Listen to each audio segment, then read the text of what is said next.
ஆள் என்ற ஓர் வார்த்தை உண்டானதே. காதல் என்ற மந்திரத்தின் மாயம் என்ன, கல்லும் முள்ளும் இப்போது பூவானதே.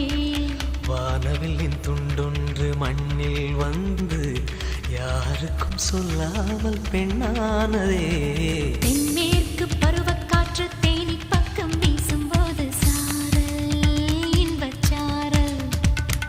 தெம்மாங்கு பாடிக்கொண்டு சிலு சிலுவென்று சிந்துதம்மா தூறல் முத்து தூறல். வெங்காட்டு பொத்தக்கள்ளி சட்டென்று மொட்டு விட செங்காட்டு